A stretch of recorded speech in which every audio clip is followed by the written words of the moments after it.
up there to find out why our people would cross this very important picket line. And I didn't go up there angry, and I went up there frustrated that maybe they didn't have the correct information. And who did I bump into first? The National Black Journalists Association, because they're having their conference here. And I said to the woman, I said, did you know that we were boycotting the Hyatt Hotel because of Prop 8? And she was a reporter, and she said she had no idea. And I said, well, why are you holding it here? And she said, the organization makes plans years ahead.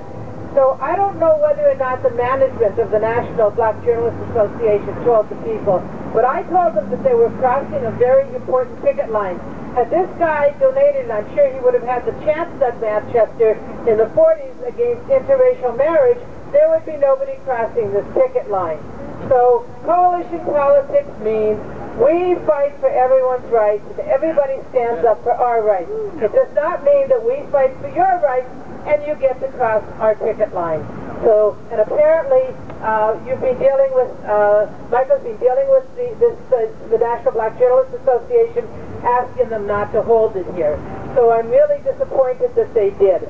So I went up there to meet some lesbian and gays, and, well, I don't think there's anybody transgender up there, certainly. And I ended up meeting two very nicely dressed lesbians from Washington who were on their way to the hors d'oeuvre room, right? It's on the balcony. Very nice.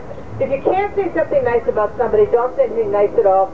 The hors d'oeuvre looks fabulous. Okay, all right, for $50, you know, but maybe the hors d'oeuvres came from the hotel, and maybe the rooms came from the hotel. I don't know. I think we have to find out.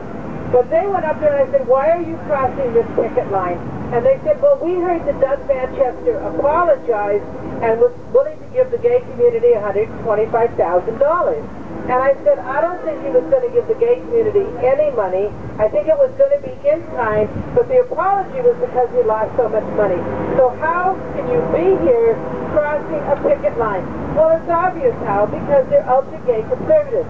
They're to the right of the gay Republicans who are not here today, who have honored the picket line and said, the National Gay Republican Party said they would not cross this picket line.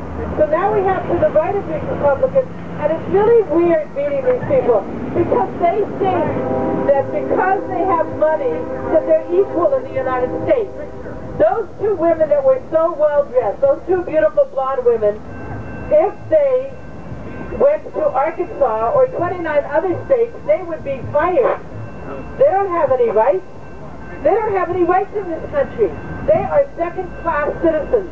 But because they think they have the courage, which I think really is so dishonorable, to cross this picket line, they think that somehow they're expressing freedom in America. What freedom does the LGBT community have in this country? What freedom?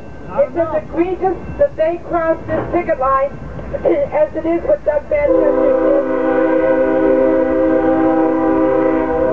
Hi, as it is what Doug Manchester did in the first place. And so I don't... There's only going to be 50 of them out there, from what I hear, and I'm sure that their explanation is... He apologized, therefore we should accept his apology. I'm sure that's what these people do not know or do not realize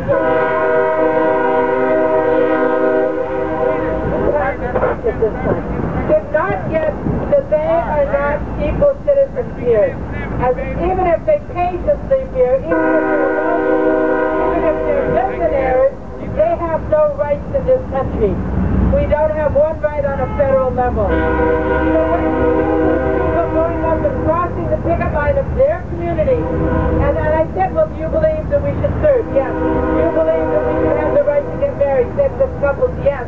Then how could they cross the picket line that is trying to say, you donated the most amount of money for yes on Prop 8? So I'm ashamed of them. And more than that, they're living in a dream world. Somehow they think if they dress beautifully enough, if they make enough money, if they stand with the right wing enough, somehow they're equal. No, they're not. They're no more equal than the Jews were in Nazi Germany.